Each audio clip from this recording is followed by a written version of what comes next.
मेरे प्यारे देशवासियों, पल भर के लिए आप एक दृश्य की कल्पना कीजिए।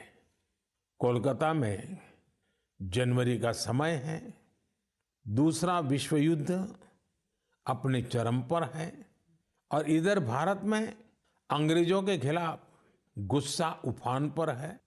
इसकी वजह से शहर में चप्पे चप्पे पर पुलिस वालों की तैनाती है।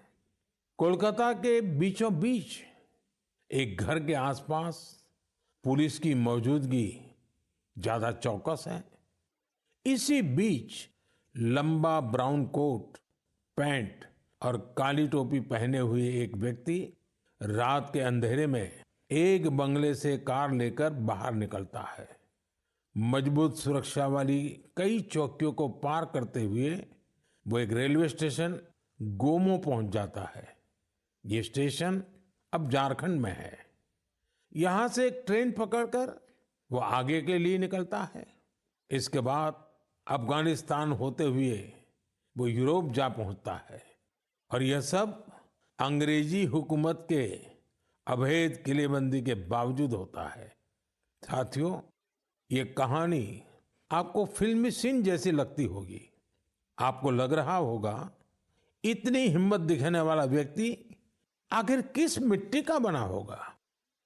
दरअसल ये व्यक्ति कोई और नहीं, हमारे देश की महान विभूति नेताजी सुभाष चंद्र बोस थे। 23 जनवरी यानी उनकी जन्म जयंती को अब हम पराक्रम दिवस के रूप में मनाते हैं। उनके शौर्य से जुड़ी इस गाथा में भी उनके पराक्रम की झलक मिलती है।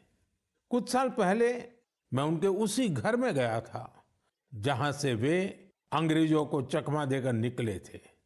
उनकी वो कार अभी वहां मौजूद है। वो अनुभव मेरे लिए बहुत ही विशेष रहा।